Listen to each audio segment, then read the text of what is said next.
everyone. Welcome back. My name's Todd. Welcome to the Laundry List, week 15. I believe we're week 15. I'm just going to go with it. Today we have Ciera, Soraya, and Blake. I got that right. Unbelievable. Super excited to be here on Tuesday at 3 o'clock in Scottsdale, Arizona, where we've had 2 days of rain, which I absolutely love. And I've been I've been cold plunging at like 5 a.m. when I wake up, and it's like freezing, dark, and like rainy and wet. And I'm just like, I love it. Ciera, do you like the rain? I love the rain out here. I think because we always have sunshine, that the rain is kind of refreshing, and like an overcast day, like I'm like, yay. Yeah. So, yes, I agree. It's a nice change. Now, if we had it every day, it would be like, this rain sucks. But right. I'm like digging it. We have a lot to talk about today, but before we get into it with Ciera, Blake is going to read The Laundry List, which is the name of our podcast. All right, guys. So this is The Laundry List. 1, we became isolated and afraid of people and authority figures. 2, we became approval seekers and lost our identity in the process. 3, we are frightened by angry people and any personal criticism. 4, we either become alcoholics, marry them, or both, or find another compulsive personality such as a workaholic to fulfill our sick abandonment needs. 5, we live life from the viewpoint of victims and are attracted by the weakness in our love and friendship relationships. 6, we have an overdeveloped sense of responsibility, and it's easier for us to be concerned with others rather than ourselves. This enables us not to look too closely at our own faults, etc. 7, we get guilt feelings when we stand up for ourselves instead of giving in to others. 8, we became addicted to excitement. 9, we confuse love and pity and tend to love people we can pity and rescue. 10, we have stuffed our feelings from our traumatic childhoods and have lost the ability to feel or express our feelings because it hurts so much. Denial. 11, we judge ourselves harshly and have a very low sense of self-esteem. 12, we are dependent personalities who are terrified of abandonment, will do anything to hold on to a relationship in order not to experience painful abandonment feelings, which we receive from living with sick people who were never there emotionally for us. 13, alcoholism is a family disease, and we became para-alcoholic and took on the characteristics of that disease even though we did not pick up the drink. 14, para-alcoholics are reactors rather than actors. Thank you, Blake. Phones down. Phones down. Isn't that amazing? Like, honestly, those phones, people can't believe this, but when I graduated college, there were no cell phones. Just shows you, I'm actually over 40. There were no cell phones. So it's like when you wanted to talk to someone, you had their full attention. Now, you'd be lucky to get 53% of their attention, right? 58%. I would love to be able to go back to that just so I could experience it. Yeah. It's like you're talking to someone. How cool is it you'd get to go to a payphone to call someone? You ride your skateboard down to the nowadays, Circle K to make when I'm talking phone. to my kids, if I get 5 lookups as I'm talking to them from the phone, it's like, yeah, right. Phone's down. I actually have a thing on my desk at my table in my house, and where I put the phones when we talk, like in the center, like a phone drop. And it's pretty cool when I enforce it. That's nice. I feel like my younger daughter, actually, she's 10. She likes the phone, but I feel like she's more so on me about get off the phone. I need your attention. And I'm like, oh yeah, you're right. So it's like reversed. Yeah, a little bit. When my kids were 10, I was definitely on the phone, like doing 100 things at once. And if I could take that moment back, I'd go back in time and like, put the fucking phone down, Todd. Yeah. Pay attention to your kids. Right, because they need your attention. They need your attention. And I'm getting better at it now, especially when I get home. But it's like so important and such a distraction and so addicting. It's so hard to fix. Ciera, did you listen to the laundry list when we read them?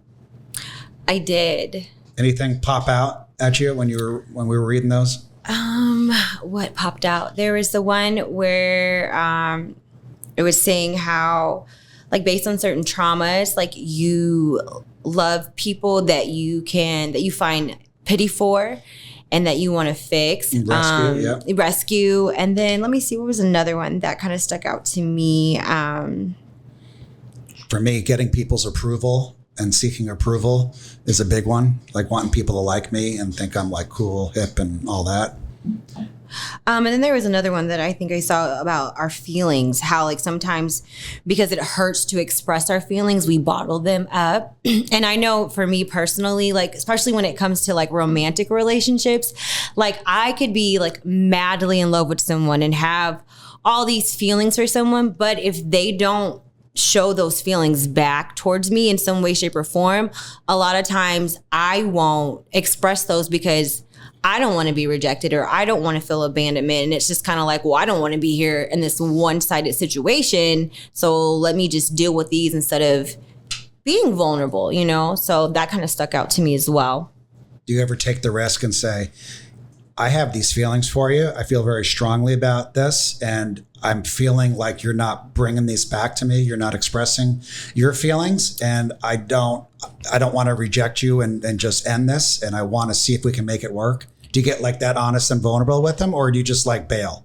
No, I don't bail. There was like a situation where I told somebody not too long ago where I was like, look, like I want a connection with you, and but I feel like it's really, really hard, you know, and I've kind of gotten to a point where like I need things to be reciprocated, but it's not. I said, when I express myself, I feel like, you know, you're irritated with my feelings or my emotions. And it's just like, I either want to move forward and do this, or like, I want to quit because like, this hurts me. I don't know if I said this hurts me, but like, I feel like I've expressed myself, but then sometimes I think about it, like maybe I didn't say it in the most like sensitive or vulnerable way, but I also know that this person told me that they think on more of a logical sense. So it's kind of like, I've tried not to be so emotional, but like say things that make sense to kind of connect, but I don't know, man.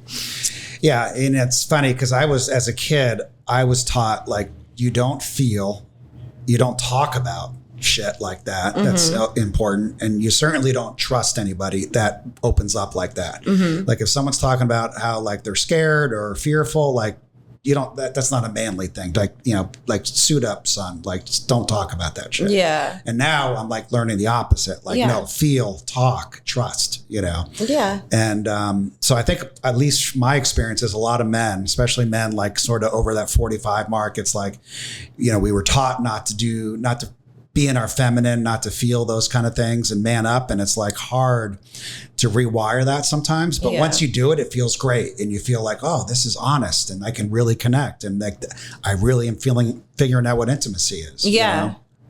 So I think it's cool that you expressed yourself, and, you know, I don't know where it went with this guy, or are you still kind of seeing him, or sort of, maybe? A little bit. I mean, there's communication here and there, but I mean, it's nothing to like talk about, you know, it's not like, hey, I mean, we'll see how it goes, I guess. The book's still being written. Pretty much. I think so. So tell us, you told me a little bit when you came in here that you met the father of your child at Bible school. Yeah. Which I think is a cool story in of itself. But tell us even before that, like where'd you grow up? What was your household like with your mom and dad? What, you know, kind of give us the insight, the good, bad, and the ugly of growing up and then coming out here and meeting your partner and our father of your child at Bible school. So my life is really like a movie. There's a lot of details in it. So, I mean, if you want to like know everything, I'm pretty open. So I was actually, do you want to know everything? I want to know everything. Okay. So I was actually conceived from a one-night stand. So my mom and my dad, I think they knew of each other, and then like just one night things happened, and here I am. I actually grew up with my mother for the first 5 years of my life. I didn't know my father. Literally, I want to say a week or two before my 5th birthday, my mother had gotten some kind of trouble. She actually struggled with addiction. And so she had gotten some kind of trouble. I was staying with somebody, and they took me to the basement of a courthouse, and I had a DNA test. And that was the first time I met my father and my grandfather. And like a week or two later, my father showed up at my mother's apartment. I didn't even know he was coming. Like, I was literally outside. Like, I can remember the day I was outside playing with this little boy in like a pile of sand. And like my dad pulls up in this car and I go to the car. We walk into my house. My mother gets me dressed and I go leave with my father for what was supposed to be a 2-week visit. And that was the last day I ever lived with my mother. On my 5th birthday. It was actually really traumatic, like, because I didn't know. And so a few weeks later when we came back, my mother was actually like packing up all her stuff. And I didn't know what was going on, but I just remember like crying like in front of this like apartment building because I was like, you know, like fearful, like what's going on. And so then from that day forward, let me backtrack. I was actually born in Michigan. When I met my father, he was living in Illinois, Decatur, Illinois. And so from that day forward, when he picked me up, like he had like my name changed from my mom's last name. He enrolled me into like this private Catholic school for kindergarten. And it was a transition. Like it was very difficult. I like to call myself my dad's trial and error child, just because of the different things that we experienced. He was actually single when he got me. He did have another child, but that's a whole nother story too. But my older sister was raised by my dad's parents. What else do you want to know? So what happened with your mom? Well, so my mother, hope she doesn't hear this. She might be mad. Because my mother's in a good space right now. Well, my mother just kind of went on with life. She had more children. I'm the oldest of 5. Just like I said, she did battle with addiction. So that kind of impacted the lives of all 5 of us. So she wasn't present the way that she probably would have liked to have been. But just through like regaining and building a relationship with my mother in my adult life, like just tidbits of her story, I'm able to gather that like my mother experienced a lot of trauma. And what I have learned or what I've come to realize that sometimes people just can't give you what they don't have. You know what I mean? Like yeah, it's a choice, but if you were never shown how to be a mother or how to do this, sometimes, and you've experienced a lot of traumatic things in your life, it's like sometimes you'll turn to a certain vice to kind of like compensate or, you know, make you feel better. And then that like destroyed your life. And so anyways, I have 5 brothers, 3 on her side, and then a little sister. So one of my sisters was raised in foster care. The baby brother on my mom's side was raised in foster care. And then I have 2 brothers that share the same dad, and they were with their dad. So I was with my dad, and then 2 of my brothers with their dad, and then 2 of my siblings grew up in foster care. So it doesn't sound like you harbor any resentment and anger towards your mom. No. Compassion a little bit. There's a lot of compassion. Me and her actually working on a relationship. It's kind of funny that this kind of all came about so randomly because a couple days ago, me and my mother hadn't spoken since I want to say like August. And the other night I was actually sitting outside and I was like, you know what? I need to repair this. I need to call her. I called her.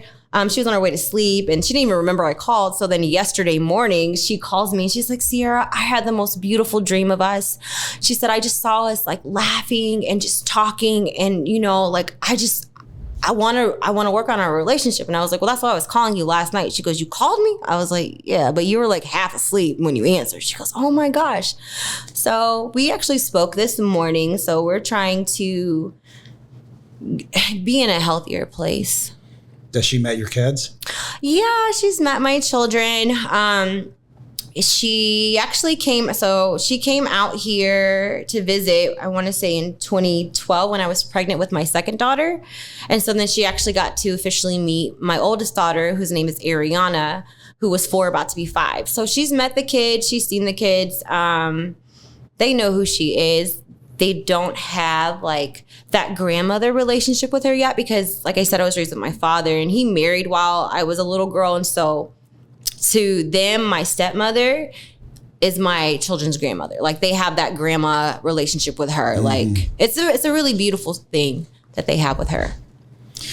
And so you came out here when you said Bible college, I was like kind of like chuckled, but I'm a man of faith. I believe in God and I have a very strong connection with God. I pray every day and believe God can solve all my problems in my life. Tell me a little bit about Bible college, how you got to Bible college and what that looked like. Okay, so It's kind of a random story. Not really random, but my dad had a coworker when I was like, I want to say 13 or 14 that invited us to this church. It was like a non-denominational Christian church. And I remember visiting and I just saw like young people like really just like kind of fervent and passionate about God. And I was like, well, this is kind of neat, you know? And so I kind of really got into it. I volunteered in like youth. And right before I was getting ready to graduate high school, I knew I always wanted to do hair. But I didn't really know what else I wanted to do. But we had this this event for like the youth, young teenage girls. And it was like a banquet. We got dressed up. We walked across stage, talked about our goals. And I just remember like the church that I grew up in, like it was a co-pastor, it was a husband and a wife. And so I walked across the stage and I was just like, I want to be a lady pastor like Pastor Arlene Bishop. And I mean, I was just talking. And then I think a few days later, this lady that kind of helped host it, she was just like, you know, I was praying about you and I really believe that's what God wants you to do. And I was like, word. And so we went and visited this Bible college that had a connection with our church called World Harvest. And basically I went there a month before I was about to graduate. I got pregnant. I started dating this guy in my last like quarter or semester. And, you know, 1 + 1 = 2. So I graduated, but they didn't let me walk because I didn't abide by the code of conduct. And so I had Ariana, and like I said, her dad, he didn't actually go to the Bible college. He worked at the church. He played the guitar for like the praise and worship team. And so we met. We actually didn't have a very healthy relationship. And so when I moved out here, I think we didn't really deal with each other like very long after me coming out here in 2008. But he had gotten so used to like his daughter being around for those 6 months that when I wanted to move back home to the Midwest, he was like, no. And like we went to court, and because I'd been here for 6 months, like Arizona was like, no, you can't leave. So I've been here ever since. Are you glad you stayed? I don't know. Do you I guess, how do I put this? Like, are you a woman of faith? Do you like believe in God? I totally do. And I have like so many crazy like God stories, but yes, I'm definitely a woman of faith. I love the Lord. Like you said about your problems, like whenever I have problems or situations, I definitely pray, and some way, somehow the Lord like shows up and shows out. And I'm like, thank you, Lord, because I needed you. Do you go to church? I do. I go to this church called Faith Christian Center. I'm actually like low-key a Sunday school teacher right now. Oh, nice. Yeah. I hang out with like 2 to 4 year olds. Nice. That's awesome. Yeah. That's awesome. Blake, what do you have, Ciera? What do you have for Ciera today and her interesting journey so far in life? Yeah, super interesting. And thank you for being honest. And question, with your new relationship with your mom, right? What are you kind of hoping to get out of that?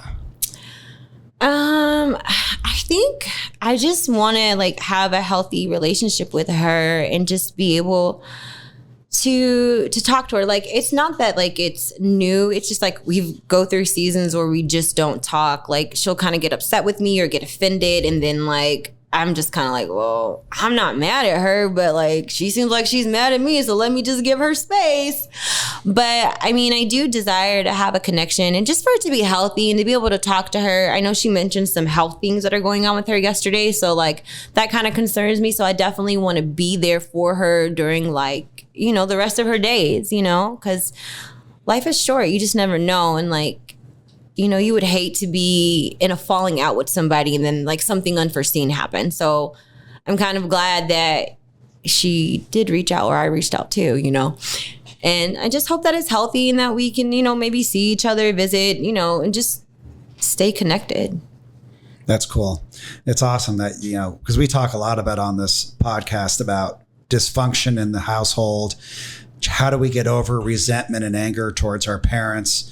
A lot of times we become our parents in some form or fashion and take on their characteristics and traits. Yeah. And, you know, how do we deal with, you know, some anger, some, like, I call it, you spot it, you got it. A lot of times I get angry at my dad, but it's really because I became my dad, and I'm like, I don't like it. Yeah. You know? And it's like, holy shit, that's him. You know? No. Yeah, no, I think I've had those moments where like, I've noticed like certain things that my biological mother does do. Like, I feel like she jumps to conclusions, or like if you don't answer her call or her text, like she just kind of like gets a little outlandish. And I feel like there have been times where I feel like I have done that, but maybe not in the same intensity, but I'll be like, dang, yo, like that was kind of like my mom, but maybe not like times 10, but you know, there was a little fragment there. This is where I get it.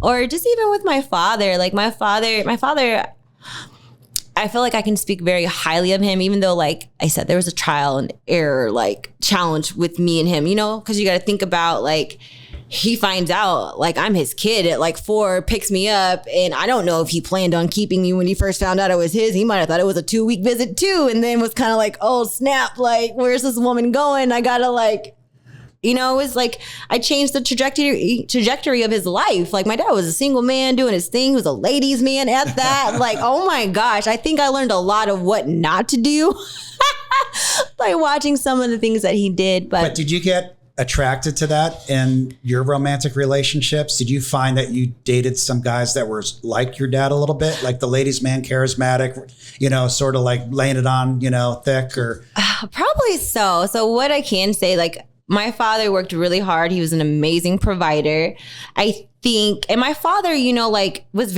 always very open with me. Like there were just things that I'm like, Dad, why were you like, I was like his little confidant. And I went everywhere with him. Like my dad was like the president of our motorcycle club. Like I would go to like his meetings with him. I'd ride on the back of his motorcycle at like 5, 6 years old.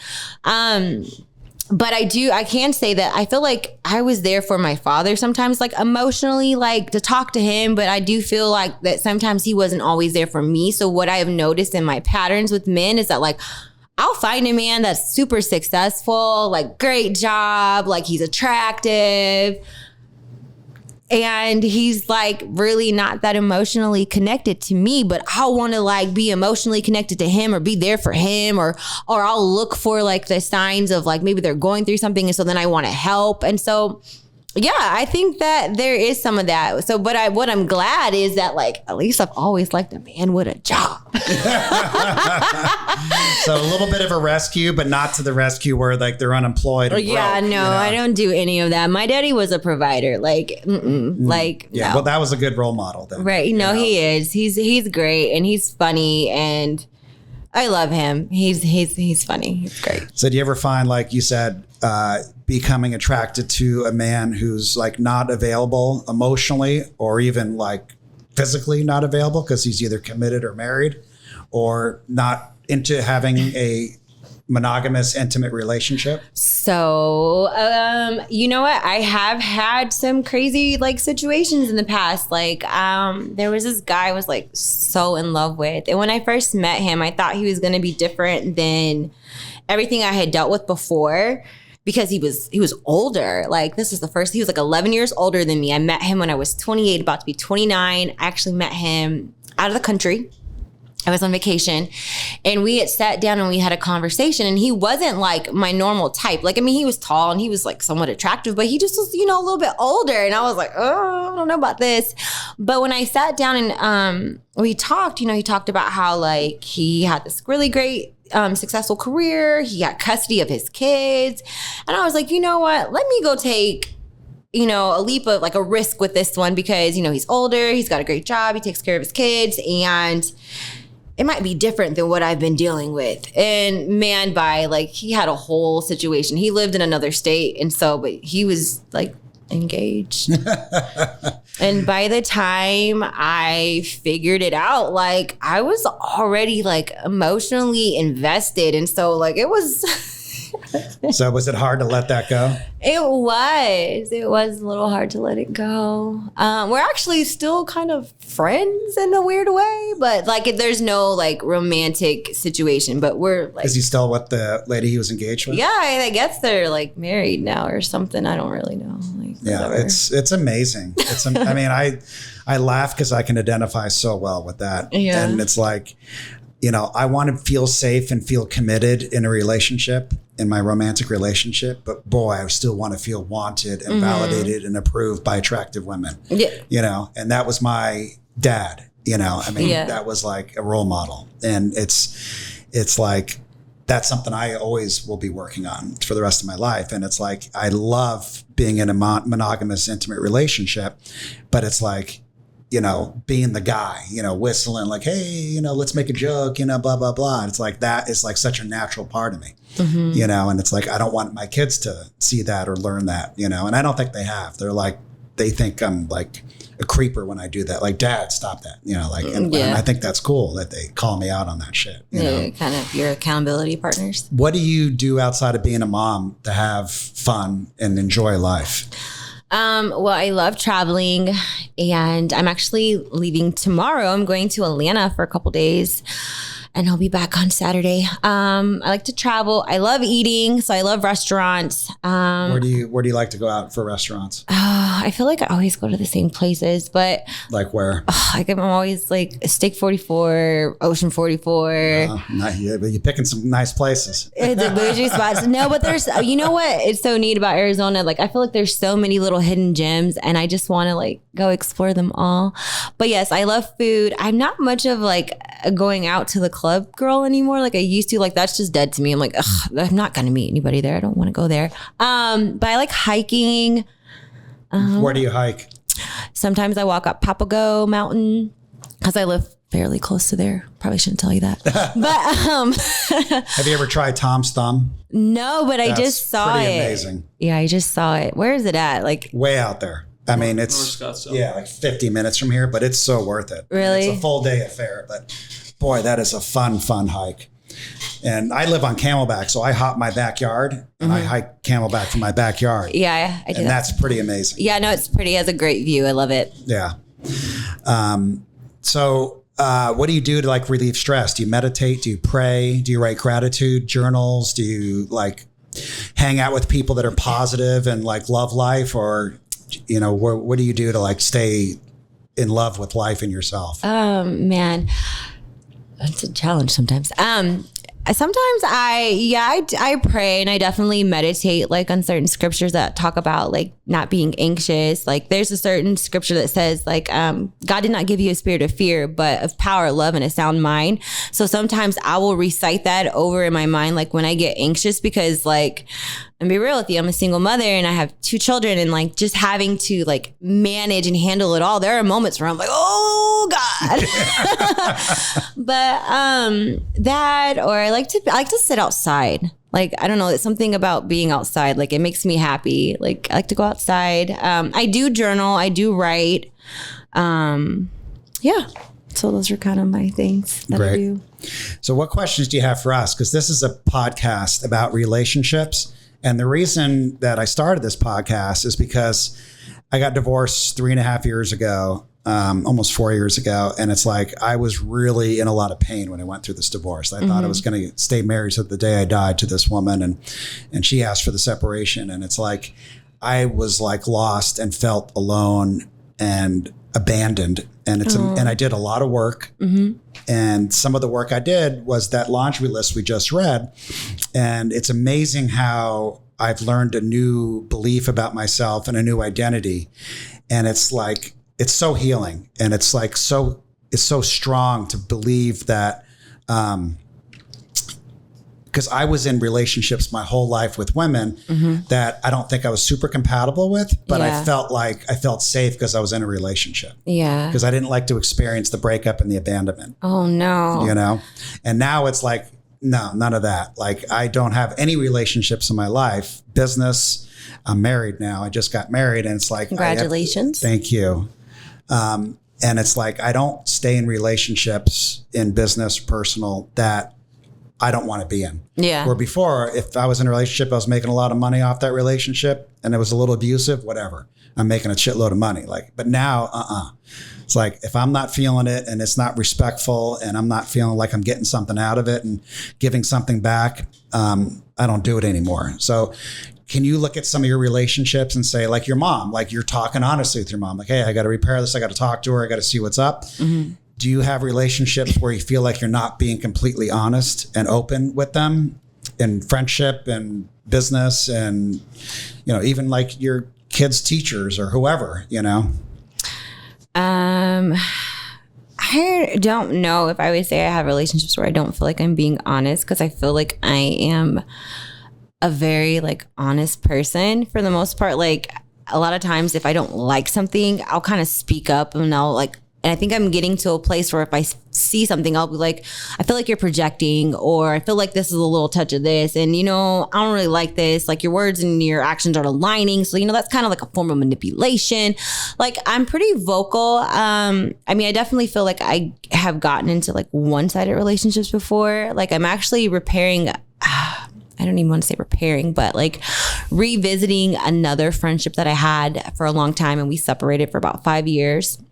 And it's just like a homegirl friendship. And this person came back into my life a few weeks ago and wanted to, apologize and just kind of start anew. And I'm going to be honest, I'm really leery of it. But like what they've kind of been showing and just like trying to rebuild this connection seems very mutual. Whereas before it didn't always feel like it was mutual. It kind of felt like they were more taking than giving, but they kind of feel like are showing forth that they're giving. So I'm kind of like, I'm all for forgiveness and repairing, but like having boundaries, because like those boundaries protect you. You know what I mean? So it's kind of like I'm trying to figure out how to maneuver in this new space and like give this person the opportunity to like be my friend again, because we did have good times. We did laugh. Like it was great, but then there were some things where I'm just like, yo, that was it. Like bye. But I'm trying to think like, I don't know. I'm actually kind of a loner too. So I'm kind of social in like social settings, but then I'm also like to myself a lot too. So I don't know. I analyze myself like, dang, like I don't have like a ton of girlfriends, but like the friends that I do have, I usually keep for a long time because I do value relationship.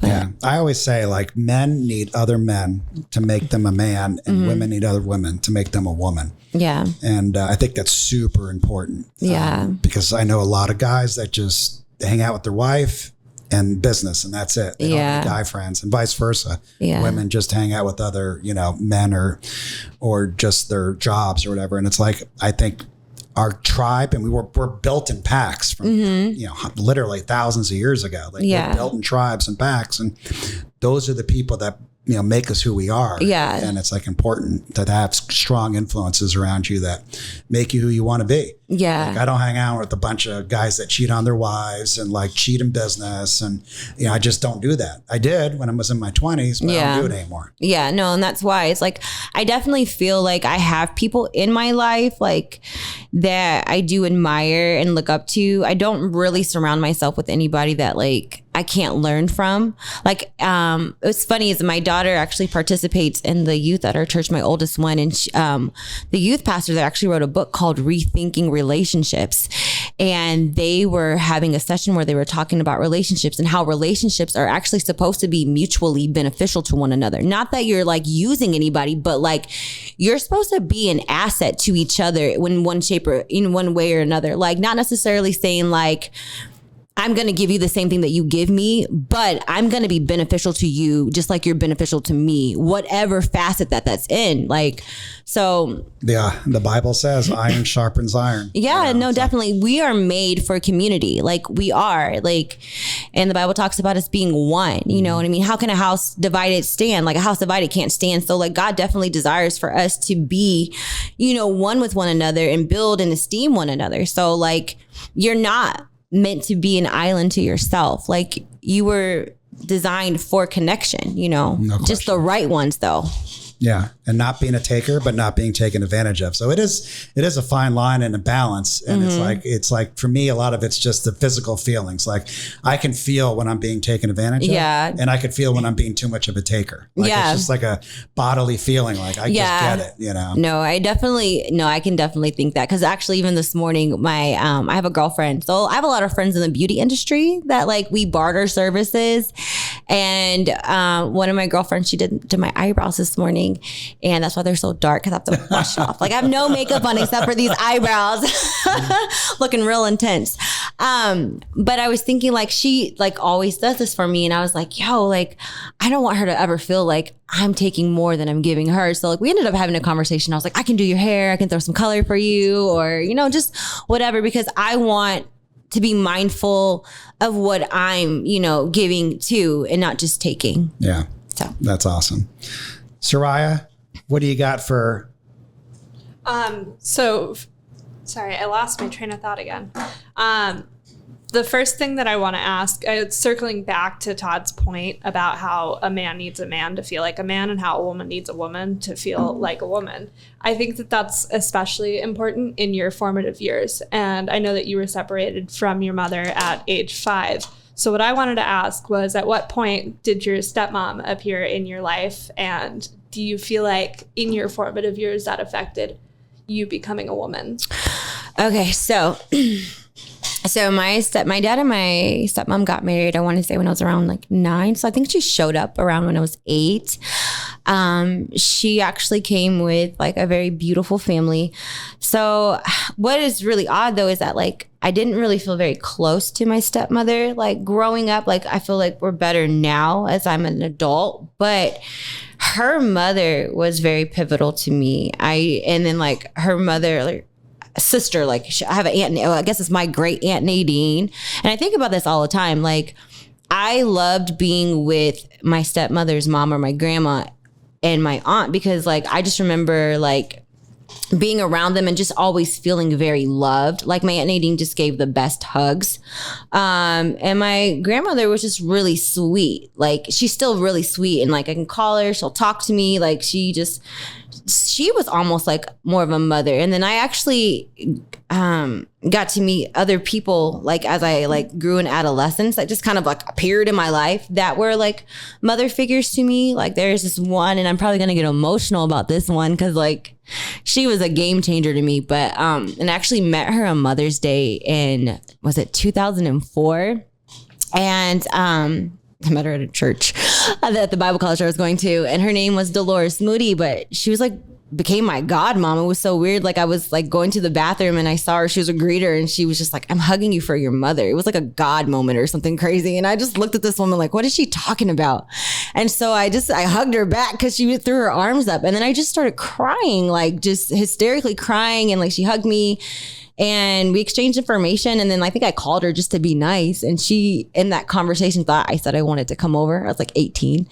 And I don't know, like I ended up going over there, and then like she just kind of became like this mother figure to me. Like she just instilled like confidence and like morals and values, and just like even about like the way I dressed. And she was just like, you're such a beautiful young lady. Like I feel like you should carry yourself like this. And I don't know, she taught me a lot about faith. She actually passed away in like 2017. I'm getting emotional. You probably want me to cry, don't you? We encourage tears. No, because she was just like, even when I got pregnant with my first daughter, which was in Bible college, she, like my stepmom, I lived with her after I left, but my stepmom worked a lot and was finishing school because her and my dad were separated for a while. But I was staying with my stepmom, and my godmom, or Mama Moody, like, she actually like threw my baby shower, like that to me, like it just meant so much to me. Like I remember she was in Columbus and I was living in Cincinnati, and she like woke me up and she was like, Ciera, get up, we got to throw your baby shower today. And I was like, okay. She's like, get on the road. And so like I did. And I just think that was something that, my biological mother obviously wasn't there for that. My stepmother was busy, but this woman like who didn't give birth to me, who didn't meet me until I was 18 years old, like she was there for me in so many like moments and encouraged me and like loved me and like, anywho. How good of a feeling is that? I mean, that's true unconditional love. Yeah. I mean, that's just like, wow. Why am I crying? Yeah. Well, it's obvious why you're crying. Yeah, I think we all know, we feel it. And I've had people show up in my life when I'm like, at the right moments that have just put their arms around me or said the right thing or did something for me. And it's like, wow, that makes life worth living. No, definitely. It just kind of sucks, because sorry, I'm so on this, but like I said, she passed away, I want to say in 2017. And like, there are times like where I just miss her. Like I miss her advice. I miss like just talking to her, like she always had like a word for me or something, of encouragement just to like kind of keep me back on track or like, So it kind of sucks. Yeah. I always say we can still talk to those that aren't here anymore. I talk to a lot of my friends that are past that have like just shown me the light in my life. Yeah. And it's like, I always take the words of wisdom or the actions that they have showed me. Yeah, no, definitely. So that's so cool. So we have a lot of listeners that live here in Phoenix, Scottsdale. How can these folks find you to get their hair done, get blown out, get, colored? Because I met Ciera yesterday.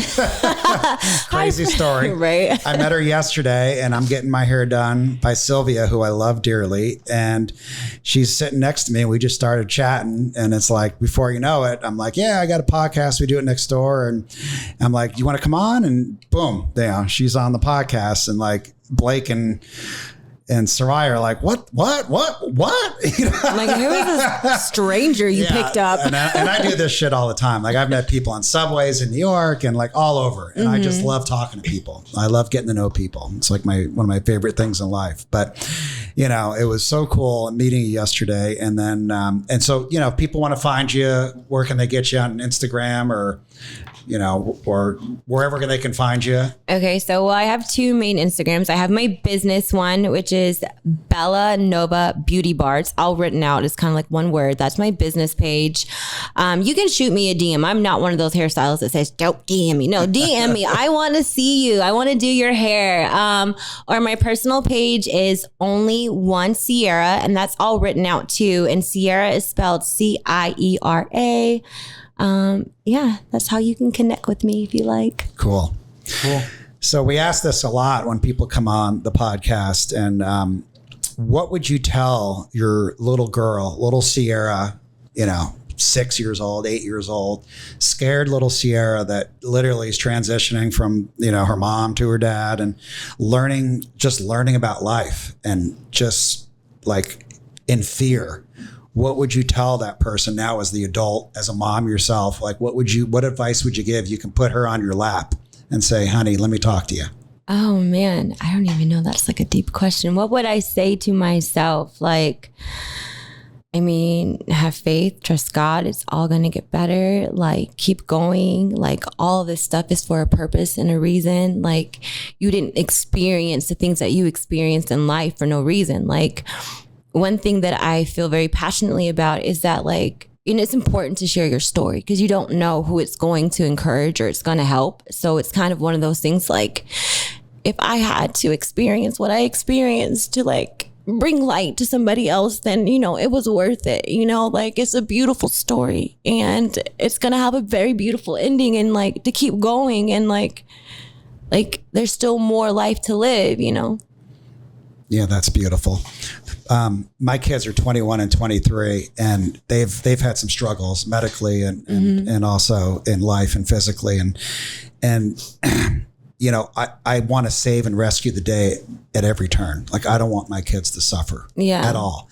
But my friends and my men of faith around me remind me constantly, Todd, don't rob them of their struggle. Yeah. Because their struggle is going to make them who they are. Yeah, it's going to bring them closer to God and build them of who they really are. Because if I'm solving all their problems and, taking care of them throughout their adulthood, I did it when they were young, but as they get older, it's like I got to let them fall down and pick themselves up. Yeah, no, definitely. Yeah, because I know, what's so funny, this is kind of a random story. So, my dad, I used to be on my dad's phone line. And when I got pregnant with my oldest daughter, I was 20 and I had her at 21. And on my 21st birthday, my dad took me to Verizon and put me on my own phone line that was separate from his. And I was like, what are you doing? I need you more than ever right now. I'm about to have a kid and you want me to pay my phone bill and my car insurance? Are you crazy? Where's the compassion? Where's the love? It's time to figure it out. It's time to grow up. So it's true. Yeah. It's that little stuff makes a big difference. Yeah. And I've been around a little bit, and it's just picking myself up and finding my own way is so much more meaningful than having people help, teach me or tell me how to do it and do it for me. Yeah. I need to do it myself. No, definitely. So, we really appreciate you coming on, and we really enjoyed having you. We're going to probably have you back towards the end of the year next year and kind of check in with you and see where you're at. So, you said you have a daughter 15 and a daughter 10. Yes. Are they like getting to that age where you hear about those stories like, oh shit, they were great until they got to 12 or 13 and now they're like hormonal, emotional, disrespectful, or is it like so far so good? Oh my goodness. So, I mean, I feel like both of my daughters have kind of had their own little like things. Like my oldest one, I feel like she's a little bit more mild mannered. I feel like she's a little bit more like obedient. She's the one that kind of like goes with like the flow in a sense, but she's had struggles. Like when she was in middle school, like she actually had, she was cutting herself for a little bit. And I kind of was really shocked. I mean, she's definitely like moved on from that, doesn't do any self-harm things, but like that was kind of like scary because that was the first time experience for that. But outside of that, like I said, she's just like a really great girl. She's very smart, very articulate. She's a little bit easier than my second one. My second one, like she gives me a run from like my money. Like she's, oh my gosh, she's so sassy. She's like, you can tell she's like a born leader, but she's just like, I can do this myself. And she's kind of hot and cold sometimes. And I'm just like, oh my gosh, Lord help me. but no, they're a joy and they're a lot of fun. But there's definitely challenges, but. Which one's more like you? I always try to figure that out because I feel like maybe the little one's probably more like me. I think so. Because I think the older one, like she's like me, but I feel like she's got a lot of her dad in her and like his logical, like rational thinking. And I think Alea's more like me, my little one. Yeah. It's an obvious question for me, and that's why sometimes I think we butt heads with the ones that are closest to us. I know for me, like I'm way more like my older child than my younger child. And my ex was definitely more like my younger child than my older child. So, yeah. It's sometimes like you spot it, you got it, Yeah. No, definitely. Well, we appreciate you come on. I love your energy. I love your passion for life. And we wish you the best. Happy holidays, Merry Christmas. And we will see you next year. Oh, I'm looking forward to it. And same to you. Merry Christmas. Thank you for inviting me. Like, I was slightly nervous, but this wasn't so bad, even though I cried. No, again, that's a successful show. Great. All right. Well, thanks. And we'll see you guys next week.